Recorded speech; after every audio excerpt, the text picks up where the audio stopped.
Hello, everyone. My name is Madalena. I will be hosting the webinar today together with Andre.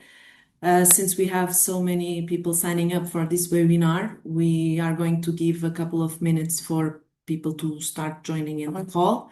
And just have a little bit of patience. We'll start the webinar within 5 minutes. Okay, so thank you. Madalena? Hi. Hello, Andre. Hello. Hello. So let's start this webinar. We have a lot of people that are very interested about knowing the developments on the citizenship law and what is coming next and what all of this means to you and for your process. I will start the webinar by making a presentation. I will speak a little bit how the process of this legislative process went. Then Andrea will speak a little bit about the presidential elections and the characteristics of this new president and what is going to be the legislative process afterwards. And we will also, in the end of the webinar, address the matter about that very famous part of the court decision about early applications.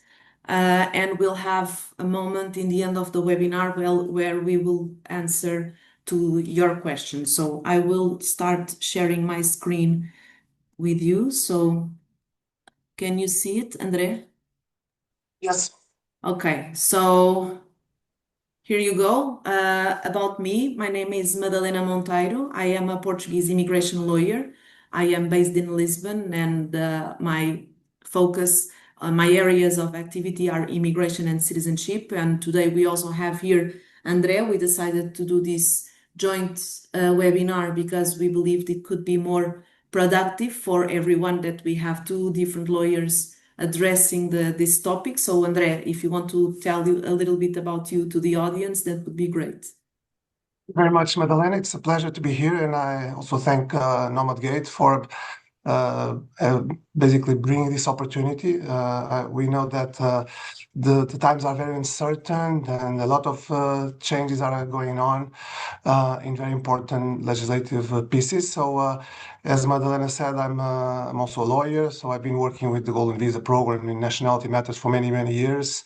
And this has been one of the key topics of my professional life. So I think we hope that today we can bring more clarity to the process. And Madalena, so maybe you can start by Sure. explaining a bit about the context, right? Yes, so the first thing that we have to do in this webinar is to do some important disclaimers. So the matters that we are going to discuss today, they are currently under development. So we are still seeing an evolution in this legislative process. So this information that we provide you concerns the information that we have today. Tomorrow we may be outdated, but it's the information that we have today, February 26th.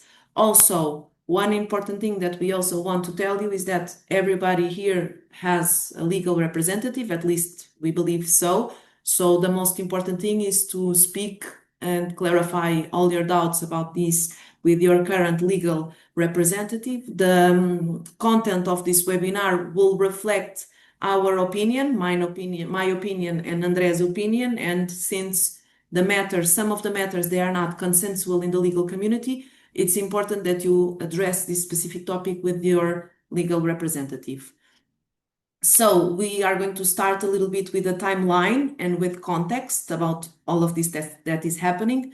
As we all know, that fatidic day in June 2025, when the government has announced the intention to modify the citizenship law in a way that could increase the requirements and make it a little more difficult for applicants to be able to apply for citizenship. So the Council of Ministers in June 2025 approved the proposal to change the citizenship law. Then, a little bit after that, some constitutional concerns were raised by several constitutionalists. So, at that moment, we believe that caused a little bit of delay in the analysis of this legislative proposal. In October 2025, the Parliament does an article by article vote, and there's a final global vote on October 28th. After that, something that is very rare in our legal system, 52, I believe it was 52, then André may correct me if I'm wrong, 52 parliamentaries from the Socialist Party disagreed with some of the proposals that were approved in the parliament and also consider those unconstitutional, requested in an independent way for the Constitutional Court to make the preventive analysis of the constitutionality of the law. And the court eventually in December 2025 has declared 4 out of the 7 points that were raised by the Socialist Party unconstitutional. And therefore, when the Constitutional Court rules a bill unconstitutional, the president is obliged to exercise the veto. So this is the point where we are right now. The president exercised the veto, and up until now, we don't have any movement. In terms of the Constitutional Court ruling, we know it's a little bit confusing to understand all the points because not all of them are specifically related with most of the audience that we have here, which I presume we have more golden visa investors in the audience. But basically, from 4 provisions were declared unconstitutional. The first one is the provision that would exclude naturalization for anyone that has a criminal conviction that is punishable by 2 years or more in prison. The court held this automatically exclusion violated fundamental constitutional principles like proportionality, equality, and the prohibition of automatic penalty effects. The second point is related to the vague criteria for opposing the acquisition of nationality based on supposed lack of effective ties to the community and behavior rejecting national institutions and symbols. The court found this provision to be indeterminate and in conflict with constitutional requirements for clear legal norms, particularly where fundamental rights are concerned. So we had vague concepts, and according to the Constitutional Court, this is not acceptable. Then the third rule that was found unconstitutional was the rule that was excluding the consolidation of nationality if this was obtained in a manifestly fraudulently way. The court held this provision was conflicting with constitutional principles because it could affect people who had acquired the nationality in good faith. And last and not least, this is the most important point that we will assess in the end of the webinar, which was the norm that was extracted from the transitional rules contained in Article 7, number 3 and number 4, was the rule that for pending procedures where granting nationality would depend on whether the requirements were met as of the date of the application, and the attempt to characterize this rule as interpretative, so it could have retroactive effect. The court said that it was not a genuine interpretative rule, and when applied to pending cases could violate the principle of protection of legitimate expectations. This will be a little bit more developed in the end of the presentation. What was not declared unconstitutional. So, first, the changes of the residency requirements, the residency periods extending from 5 years to 7 years for Portuguese-speaking countries and EU nationals, and 10 years for all the others. This was not declared unconstitutional, but because it was not requested by the Socialist Party. So the court only has to pronounce to what is specifically addressed in the request of evaluation of the constitutionality, and this specific point was not requested, so therefore there was not a pronunciation about this topic by the Constitutional Court. Then the second point, the first point that was specifically not ruled unconstitutional, was the provision requiring stateless persons to have legally resided in Portugal for at least 4 years in order to be eligible for naturalization was subject to the court scrutiny. It was noted that this provision does not include the corresponding procedure for recognizing statelessness, which could potentially amount to an unconstitutionality by omission. The second point was the provision related with the revocation of provision regarding the calculation of the period of legal residency starting from the day of the submission, which is what we currently have today, which was accepted by the court based on the fact that this is an exceptional rule. Lawmakers have the discretion to adjust the legislation, and the principle of legal certainty does not guarantee that the legal regime is immutable, but it requires predictability. And there was some predictability regarding this change. So what the court says was that the norm was elaborated and approved and entered the system in a context where the applications were taking too long to be analyzed, which it's not exactly true. They are still taking a lot of time. But they recognize that this context was exceptional, so therefore removing this, it should not be a surprise to the applicants. Then the absence of a minimum transitional regime was considered not unconstitutional, despite solid reasoning that was evidentiated by the Socialist Party that proposed that the changes would frustrate legal expectations of individuals who have planned their lives according to the current legislation and who faced serious delays that were beyond the control in the processing of their application. And fourth, and basically that was it. So what does this mean for golden visa applicants? Currently, the current law is still applicable. The pending citizenship applications, they remain protected. The proposed 10-year rule is not yet law, and also we still maintain the possibility of applying for permanent residency at year 5 from the moment that you receive your residence permits. I will pass the ball now to Andrea. He will speak a little bit about the presidential elections and give a little bit of context about who is the current president and how the legislative process will occur following from today. Thank you, Madalena. So, Madalena, I think you gave a good summary about the court ruling. So, this is a very important court ruling with a lot of meaning and a very extensive one. And this court ruling was released on the 15th of December, and we are already on the 26th of February. So, 2.5 months have passed. And in the meantime, Portugal undergone a presidential election. So I think it was quite visible here, a lot of advertising in the streets. And so we had a very disputed presidential election, 2 rounds. And after these 2 rounds, we elected the new president that will replace President Marcelo. So the new president is Mr. António José Seguro, someone that came from the shadow, let's say, 12 years working in the private sector. He had been a leader of the Socialist Party for 2-3 years, but already more than 12 years ago.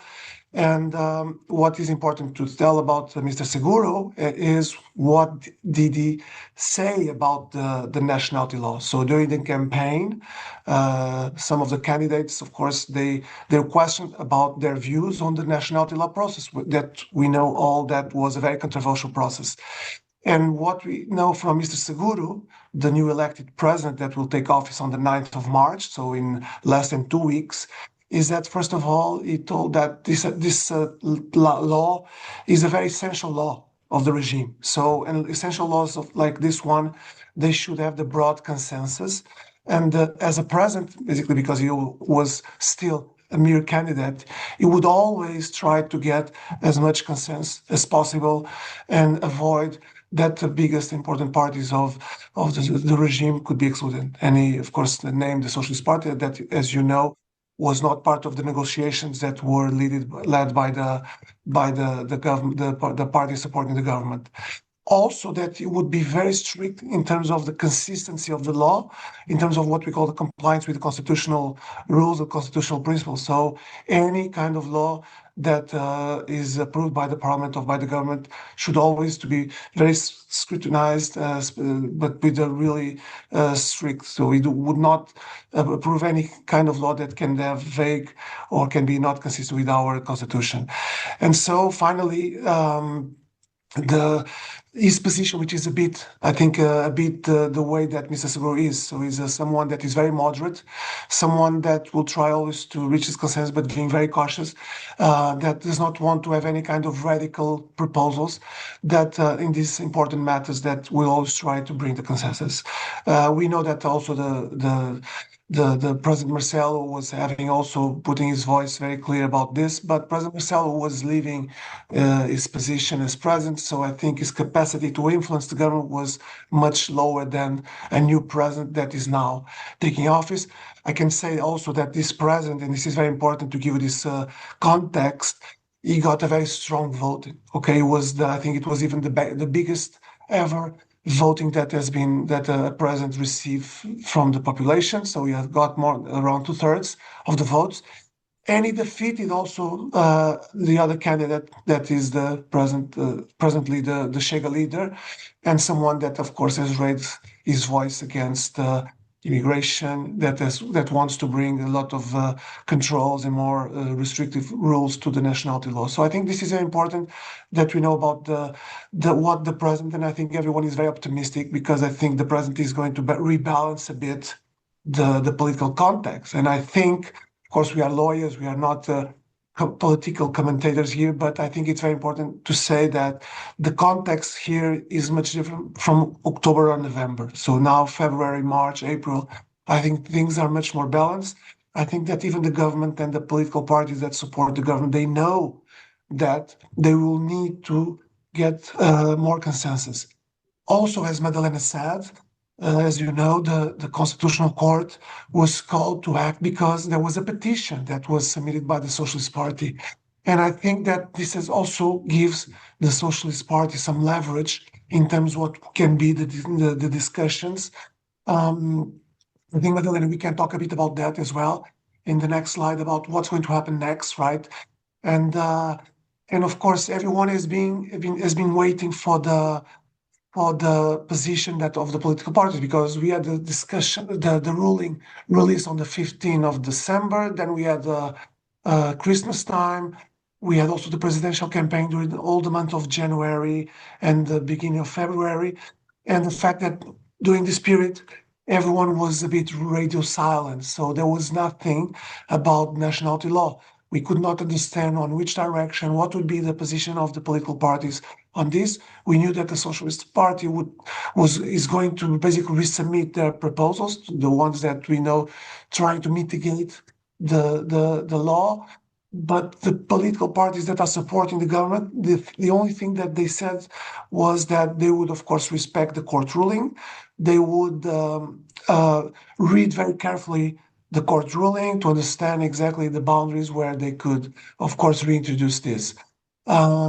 By coincidence, we had today in the news some comments, of course, not identified by some sources, but some comments from someone from the political party that supports government, saying that they pretend to resume the discussion, but they're waiting for the new president to take office because they don't want to create any situation where they can be a sort of a institutional lack of loyalty to the new president. They don't want to force the approval, and they are waiting for the new president basically to start his mandate.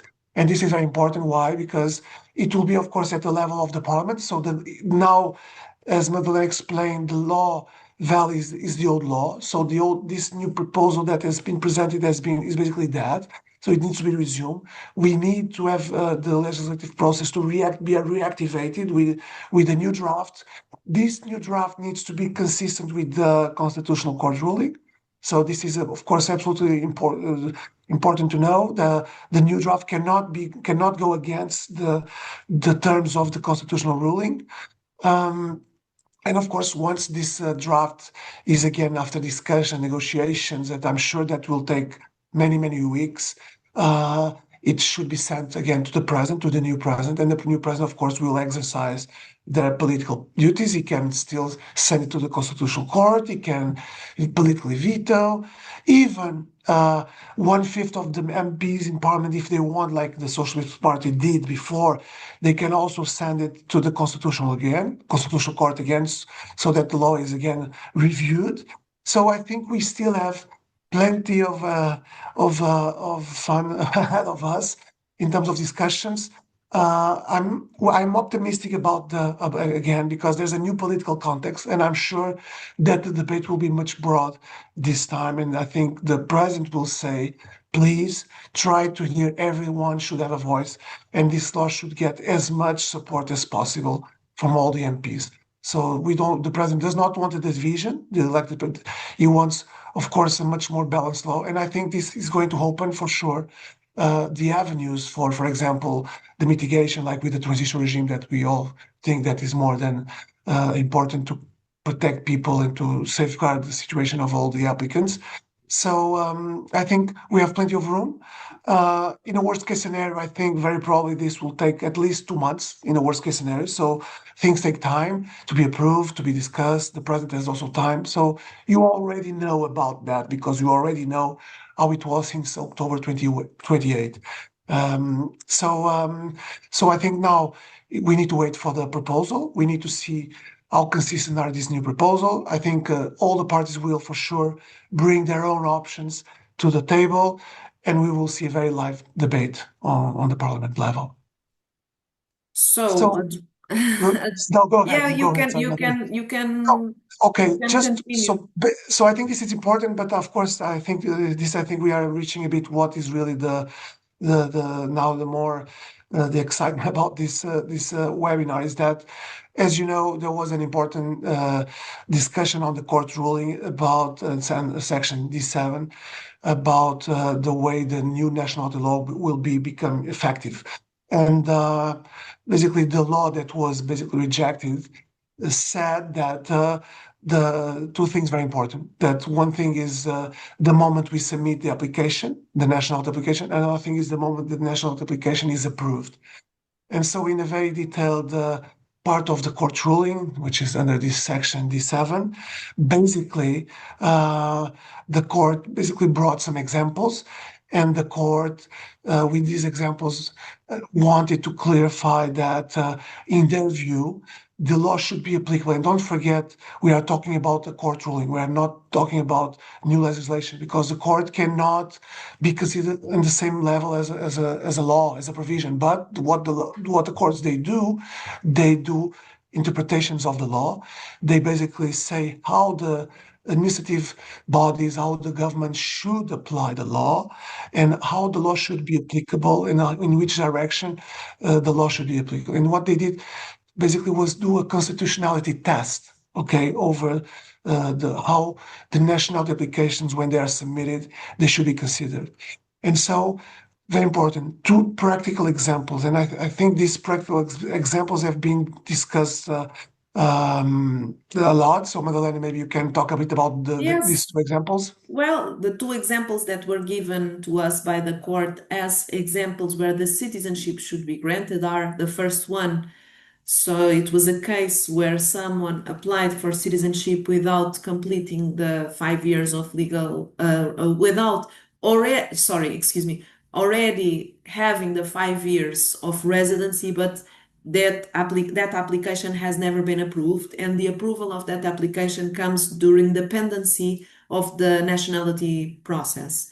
The court found that this applicant should be granted with the constitution, with the nationality, because he eventually received the approval of the residence permit. As we know, we have currently a rule that says that to obtain the citizenship, you need to be a legal resident for 5 years, and the counting mechanism is that the clock starts counting in the moment of the submission, but there's a condition that is written very clearly in the law that says but the application must be eventually approved. So if someone is waiting for 5 or 6 years and didn't receive the residence permit yet, but their residency application was rejected, that time is not effective. It only becomes effective when someone eventually receives the approval of the first residence permit. In this case, that person didn't receive yet the first residency approval, received during the process, and the court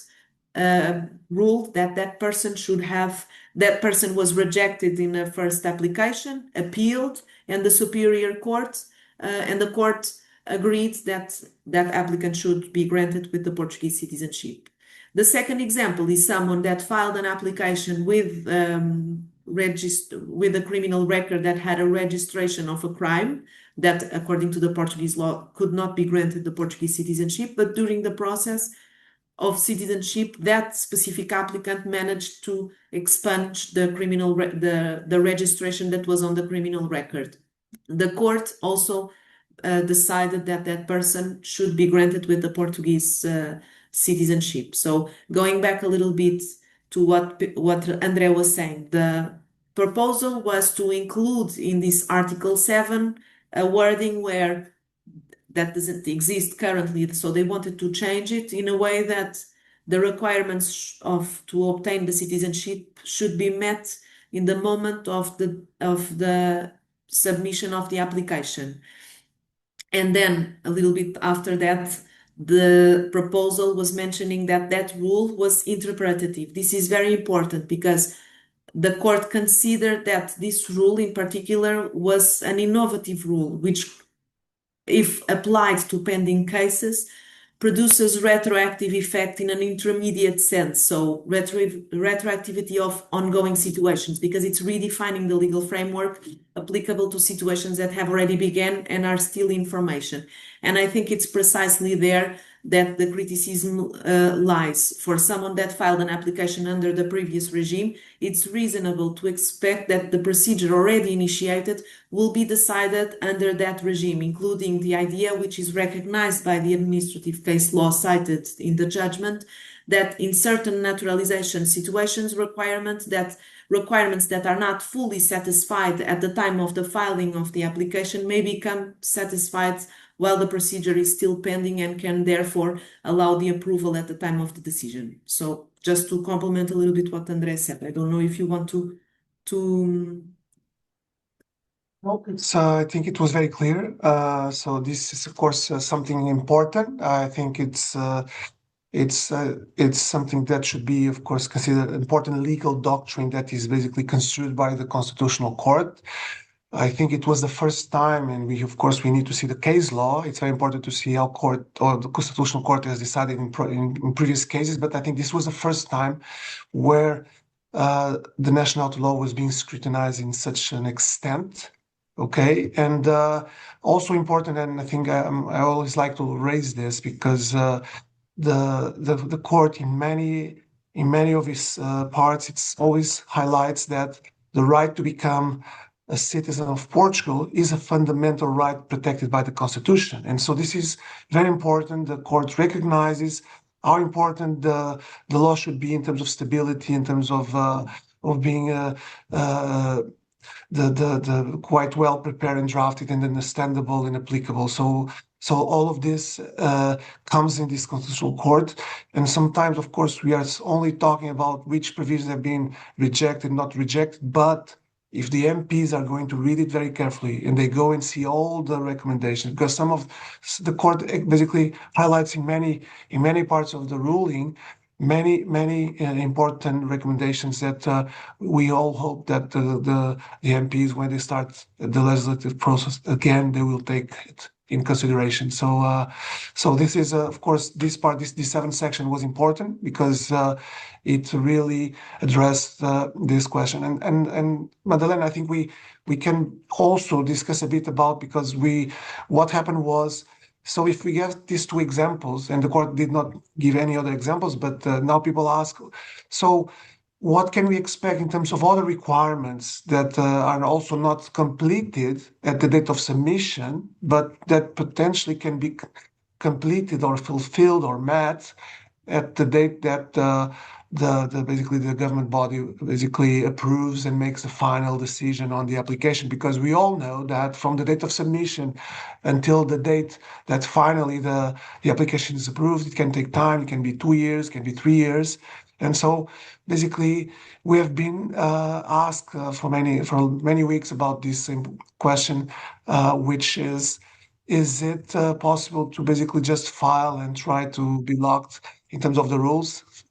What is your opinion on this? In my opinion, I think the judgment does not explicitly say or even implies that any premature or strategically early filed applications without the support of the applicable rules will automatically guarantee an application of the former regime. So I think the safest reading of this provision of the decision is that current rules may still apply to applications filed before the new law, even if some requirements are only met at the time of the decision. And to the extent that that possibility follows from the regime in force and the application and its application and the regulations. That paragraph alone does not support the proposition that filing earlier before completing the 5 years of residence will always be sufficient to lock in under the current regime, because it will ultimately depend if the legal system will accept that that specific requirement can be assessed in the moment of the decision. I believe that from my interpretation of the court decision, the two aspects that were exemplified by the court are substantially different from someone that hasn't yet completed the 5 years. So someone that has already started the process 5 years ago and didn't receive the card, that person is a legal resident in Portugal for 5 years. And the second example regarding the criminal record, it became proven that that person, in the moment of the submission of the application, did not had a criminal conviction. So I believe, in my opinion, that all the material requirements to obtain the citizenship in Portugal, they should be addressed in the moment of the submission. This is not an easy interpretation. This is why it's important to see case by case. I'm thinking, for example, someone that is filing the application before they turn 18. As you probably know, this kind of citizenship can only be granted to adults. So minors, they cannot apply immediately. So I find it a bit twisting a little bit the system, admitting that someone that is 16 years old may submit an application and eventually becomes 18 years old. I'm just giving hypothetical scenarios. Becomes 18 years old in dependency of the citizenship process, and therefore the citizenship should be granted. Also, another example, I'm not sure, but I believe that someone that already completed the course, the language course, but didn't receive the certificate yet, it means that in the moment of the submission of the application, that person already has sufficient knowledge of Portuguese. So I find it more easier to admit this possibility. Even though there is a tradition from the civil registry and from all the institutions that are related with the citizenship process to only accept the applications when all the documentations and all the requirements are met in the moment of the submission. But I find material requirements, they should be met before the 5 years, even though they formally only become consolidated during dependency of the process.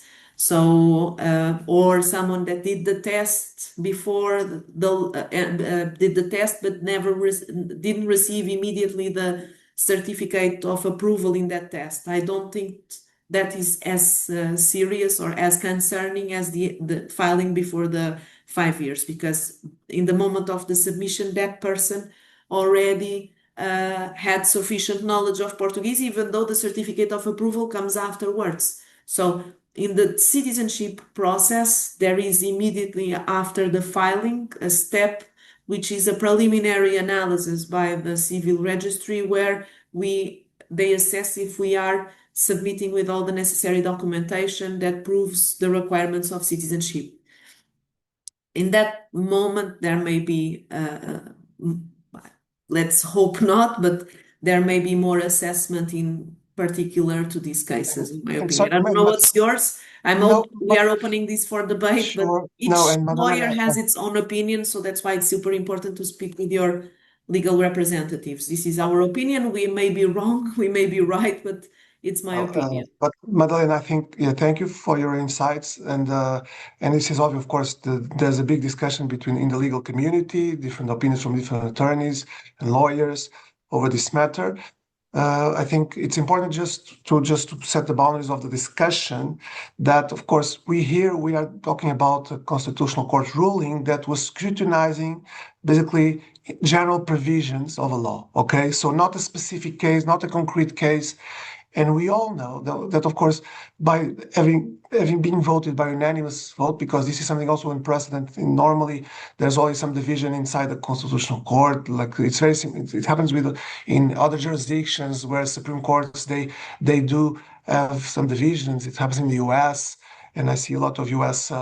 Attendants here. They know that it's not easy to make on very important to have an unanimous vote, but here.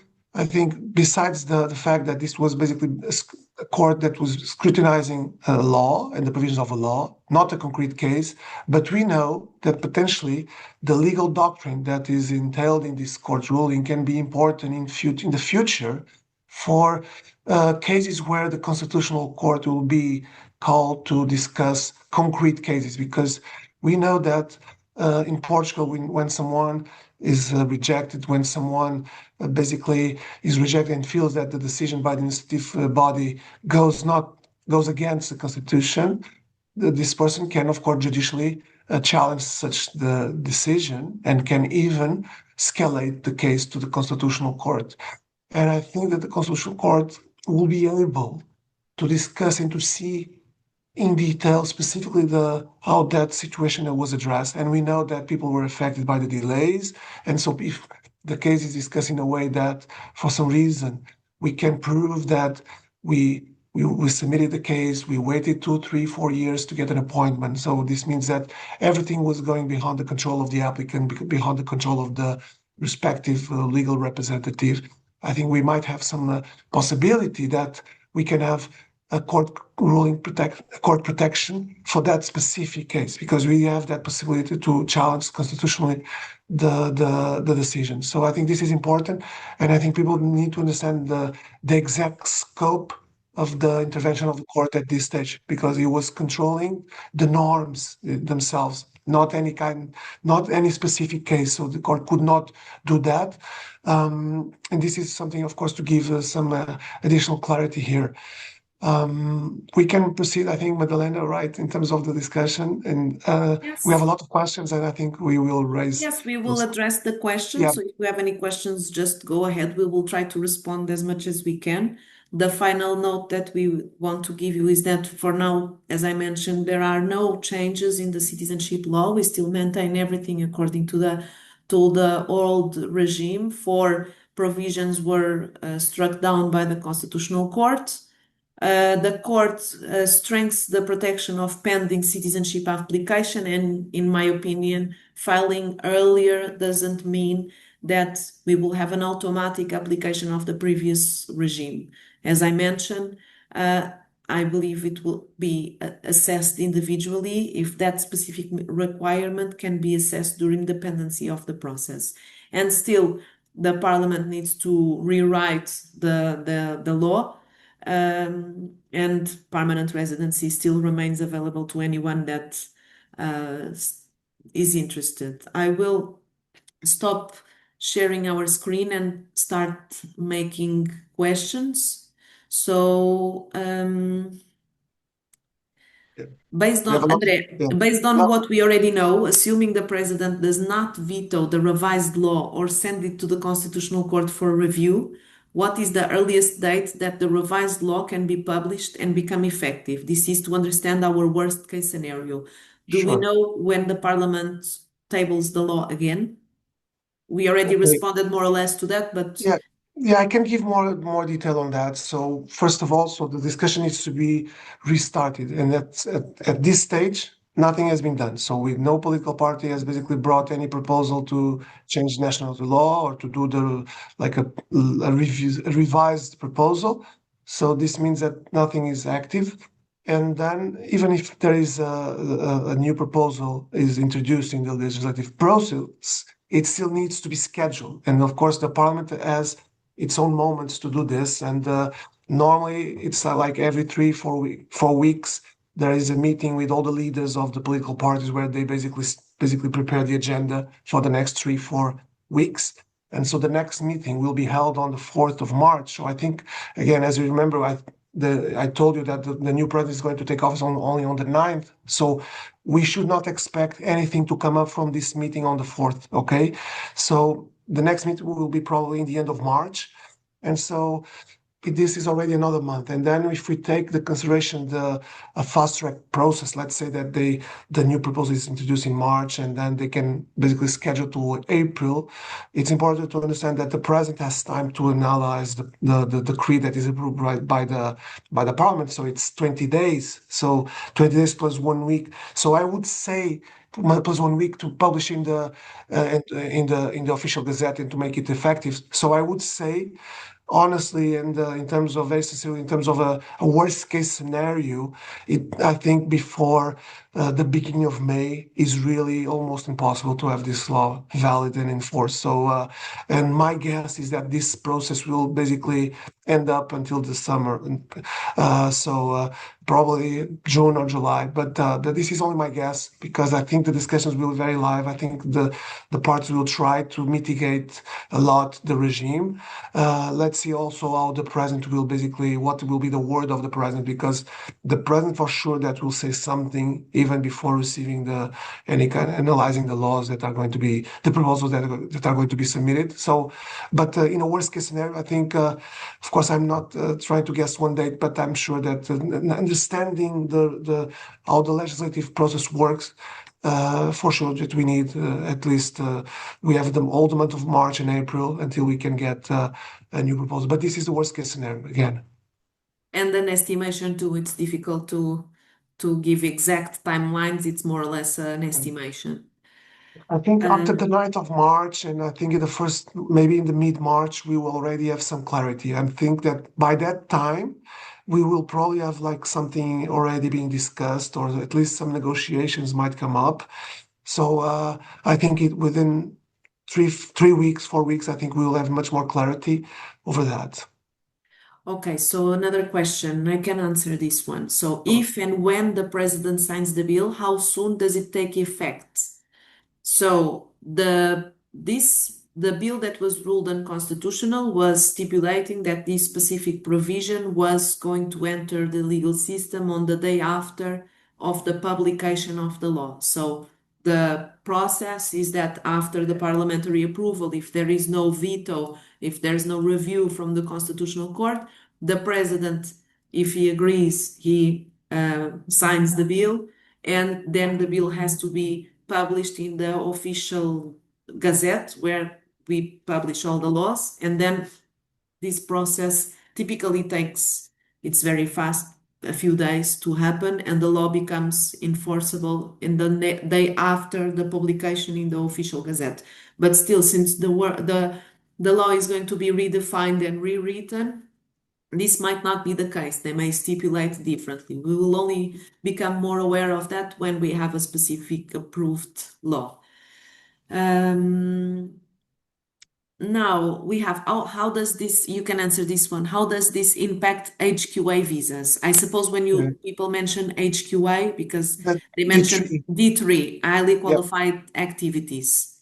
Okay, so sorry on this. So it will basically be applicable to any kind of residency permit. So we are not talking about any specific, because of course, golden visa. Much of the audience here is golden visa applicants, but everyone that has a residency status, okay, even people that live, expat workers living here, D3, like highly qualified activities, passive income holders as well, D7 is also very, very popular, or D8, the Nomad visas. So everyone is affected by this because the law is applicable to any kind of resident. This is one of the routes to become Portuguese, which is the route through residency, okay? And if we are changing from 5 to 10, if we are changing the years, how the years are calculated to count that period, of course, this is affecting everyone. So this is not only specifically regarding golden visa applicants, it's for every kind of applicant. In terms of speed of temporary residence permit, would you say that Golden Visa is now on par with HQA or still much slower? Well, this is a bit outside of the topic of the webinar, but just to clarify that we cannot put the HQA in the same level of the Golden Visa because the Golden Visa is the only residence permit that has a very low minimum stay requirement, 7 days in the first year and then 14 days every 2-year period. All the other residence permits, the famous D permits, including the D3, where the market calls it HQA, they obey to a certain rule where people should not exit Portugal for 6 consecutive months or 8 non-consecutive months during the period of validity of the residence permit. Then, of course, people can request exemptions and be subject to approval of the exemption of this timeline. Regarding timelines, so the D3 has 2 possibilities. People can apply via consulate or can apply directly in Portugal. This is a type of residence permit that does not require residency visa for people to travel, for people to initiate. But the timeline in obtaining the permits, in my experience, I don't know about you, André, but it's faster. The most stressing point is some visas are being issued without appointments, and in that case, we need to chase the immigration office to obtain that appointment, and that part becomes a little bit more complicated. Then you can answer this one, André. Are the lobbyists talking to the president and members of the parliament to urge them to make the changes we want to see, including a period of transition? I think it's interesting because I think we are all part of that community that tries to influence. So I know that a lot of people have sent emails to the MPs, and I think they should do that. And I think that once we know that the process is going to be reactivated, I'm sure that there will be a lot of meetings with the political parties, basically to explain and to ask them to get the new proposal much more balanced. So at this at the day of today, I'm sure that things are not happening because no one knows exactly the proposal. I think we need first to wait and see how the first proposals are basically presented. And once we know that, we can work over those proposals and try again to reactivate that. We all were part of a lot of movements to try to explain and to enlighten a bit our MPs. Sometimes there's a big distance between the information that they have and the real information about the situation of all the applicants. And I think this is what everyone should do. All the efforts to basically and all efforts are important. Okay, not just a single applicant can write to the president, write to the parliament. So everyone is important in this work, so that we can, of course, be much more protected. Okay. Yes, there were many movements. So there was also the amicus curia brief that was submitted to the court. So I believe there are a lot of people trying to make them aware of our reality, because I believe the problem is a problem of awareness. Yeah, and I think it's also about the timing now. I think people should understand that everyone is basically waiting for the new president to take office. I think there's a big anxiety over that because he has been silent. So he was elected on the 8th of February, almost 3 weeks ago. And obviously, we still have a president that is still ruling, Mr. Marcelo. So on the 9th of March, we will have a fully empowered president. And I'm sure that we'll start bringing the real matters over the table. I think there's also something that you should know. Portugal has faced a very serious winter here with many storms. And I think that the priorities of the political discussion are now how to basically safeguard those populations. And the president said that his first priority would be to go and to force the government and all the authorities to give protection to those populations, people without electricity, people without any communication, roads that need to be repaired. And sometimes we need to understand that things have their own political timing. And I think that nationality law, of course, it's important for all of us here in this discussion, but maybe it can delay a bit because of this. And we will see what will be the priorities that the new president will basically establish. And he might say that he will need time to have his voice over the nationality law. And that can be, for example, an important signal in terms of not being so to having a rush discussion over this. So I think let's see, and I'm sure that once this is already known, everyone, of course, will be able to make his own influence. Now we have another question. I recall a prior discussion of the retroactivity issue also potentially violating European law. Has this been discussed further? So the protection against retroactivity is not only predicted in national instruments, there are also international instruments that that protect against the retroactivity, that impose the obligation of the states to provide due processes. So there are also some regulations on an European level that could also support Yeah. the And we have necessity. the European, sorry, the European Court on Human Rights, which is also an important forum of The discussion. convention, yes, the convention. We have a convention on nationality, European Convention on Nationality, that also established some principles. So this has been discussed by the legal community. I'm sure that I've seen a lot of people, a lot of movements of people that are willing to sue the government, that are willing to go and fight for their rights judicially. But I think we should wait a bit for the proposals. I The think actual because result of the we law, had of already a course. very important result from the Constitutional Court ruling. It was because it stopped, it basically put the process into a standstill. And let's see how the new proposal, in which direction it goes. Okay. Again, I'm still optimistic that things are going to be much more balanced. There are a lot of questions that I will concentrate in one. We already responded, which is, can we apply for citizenship before the 5 years or not? Well, as we mentioned in the presentation, there's not a blank yes that we can respond to you. It will depend if the system allows you to have the 5 years gathered during the pendency of the process. I believe it will be a case by case analysis. I don't know. I know this is not the answer that is more uh, wanted by everyone. Everybody wants a clear response, but there is actually no clear response to give you. The risk of filing before is obviously to be rejected.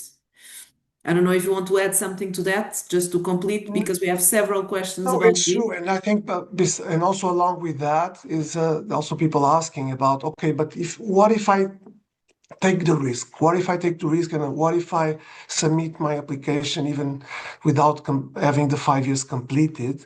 What is basically the consequences? And people are a bit afraid that that might have some kind of consequence, like being not allowed in case there is a rejection to file again. And so this is not the case. So there's nothing in the law, nothing in the that basically prevents people that after being rejected one time to submit again a new file. So, and that's why maybe potentially I see that people are balancing the cost benefit of submitting this application because they know if there's nothing to lose, why not submitting before? But again, this is something that you need to discuss in detail with your attorney to see the pros and cons, to see exactly what can be the consequences, of course, of this. But again, it's a risk decision over the risk. It's a risk assessment that needs to be done. Yes, also from my perspective, it's important to collect all the documents that are necessary for the citizenship application because we still don't know how the situation is going to evolve in Portugal and have everything prepared just in case you have the 5 years already completed and the citizenship law didn't pass yet, you are able to make the submission of the application. So I think it's always preferable to wait the maximum as possible to make that decision to file earlier in a different way because in May we would not imagine that would be in February without a law. So a lot of people have been also testifying all these modifications, preparing their documents and submitting their applications because during this period they have completed the 5 years. So I think it's important to be aware and pay attention to how the landscape is evolving and collect all the documentation and have them ready, just because we also always want to prioritize, at least here at Liberty Legal, we always want to prioritize the submission after the 5 years. Okay. So we will only consider eventually that possibility if we see that the law is actually going to be approved and enter the legal system. I see people here asking questions because they are doing the 5 years in June. That's one of the cases where people should prepare the document, because there's still a possibility that in June we still don't have a new law.